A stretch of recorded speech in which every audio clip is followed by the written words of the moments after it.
You have all it takes. You followed the right curriculum, went to the right school, got the best of diplomas. You know the right people. You've been to places. But have you heard about soft skills, body language, self-motivation?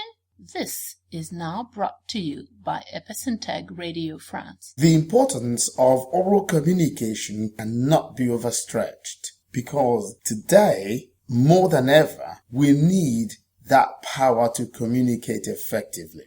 Hi, my name is Untitled Chapter, and I'm here to tell you that communication is the key, the real key to making you become very powerful, become important, become very successful in whatever you do. Let's take an example of an unemployed person who's looking for a job. First of all, you send your CV, your curriculum vitae, and then if your CV goes through their loop, they will call you for an interview. Have you ever seen somebody employed just because of his CV alone? I think this is really done because people don't employ people just because of the fanciness of their CVs, but they would finally invite you for an oral interview. And that is when they scale you up, when they measure you up and see how well and how far you've gone.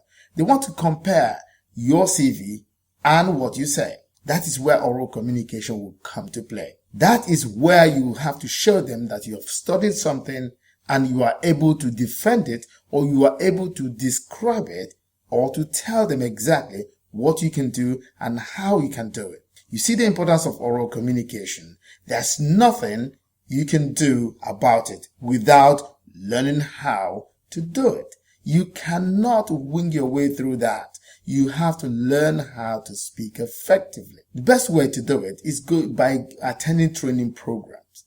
Because if you watch through our school systems, they rarely give you time, or what I call stage time. They rarely give you time to express yourself, to practice how to speak effectively, to convince people, to tell them exactly how things are, or how well you know a certain subject. After all, speaking is about communicating, building bridges between you and people, trying to show what is in your head through your speech. That's all about it. But the question is, do you know how to do it? A lot of schools, if not virtually all of them, train you on the what I call hard skills. They train you on the job, what you want to learn. That is, if, for example, you're learning electrical engineering, you want to be an electrical engineer, they train you on how to become an electrical engineer. That's all. Believing that will give you all the things you need. To an extent, yes.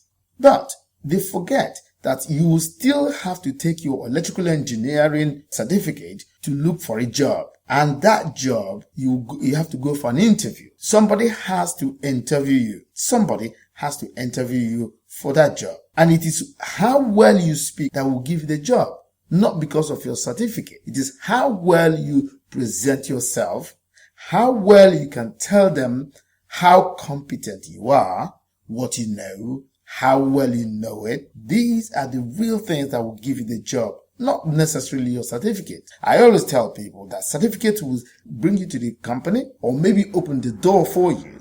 But what you do inside the office will depend on your communication and no longer your certificate. Today, anybody who embraces communication will win in all ramifications, in all aspects. That is the secret to success today in the 21st century. Master communication and you master your success, and the rest will be history. And until next time, my friends, please keep speaking up. If you want to connect to us, please go to our website www.agohalonji.com and we will train you to become a very powerful speaker. That speaker that you've been dreaming of becoming. And until next time, please keep on speaking up. The program you just listened to was brought to you by Epicenteg Radio France. Thank you for listening.